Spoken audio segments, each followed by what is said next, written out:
Another tough branding challenge. How would you brand the White House today? Oh my goodness. Do you mean the White House or its occupant? Well, why don't you start with its occupant, okay? I think the White House has a good brand already, but speaking as a non-American. I just must tell you that from the beginning of time, from the time David Ogilvy founded Ogilvy and Mather, he said from the beginning, we are never going to do political advertising ever because we don't know how to do it, and basically we don't.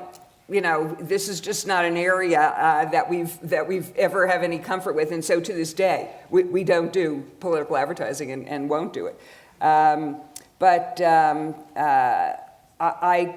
think that here too, the president has to have a real plan for what he's going to do in the next term. And we bought into a very aspirational, very hopeful look at the future when he ran the first time. And I think, we'll disagree about whether it was circumstances or experience or whatever it is. He didn't deliver much, I don't think. He delivered health care, and I think he was okay on foreign policy. But I think the issue for Americans from the time Obama came into office, and again, this is things we monitor, it was jobs, jobs, jobs.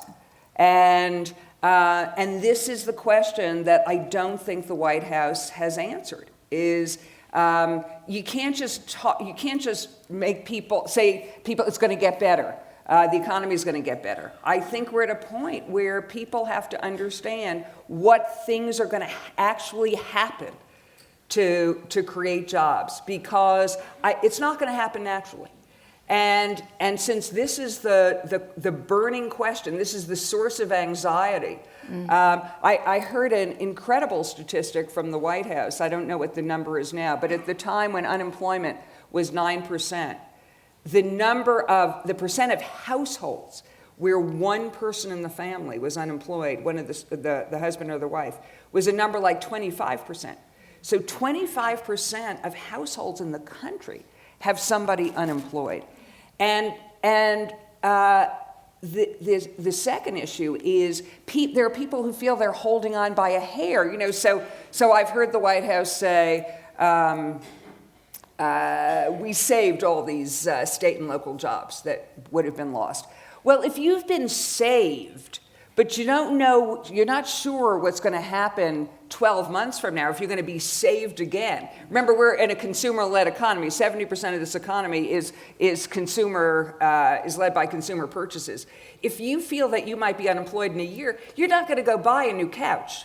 You're not going to go buy a new dishwasher unless it breaks. So that the consumer psychology that comes out of the anxiety about jobs, I think is the central question that we have to answer in the next 4 years. So, and that's what I would talk about.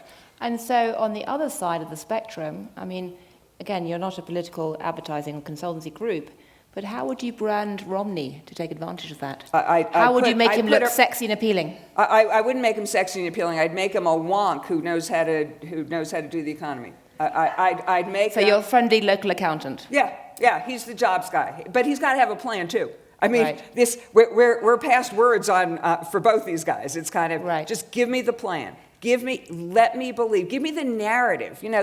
We need a narrative of here's where we are now, and here's where we need to get to for job creation, and here's the path. Of course, it's not going to be a straight path. But here's what we're going to do. Here's how we're going to engage the private sector. Here, whatever. I don't know what the policy parts are, but I do know what the American public is waiting to hear.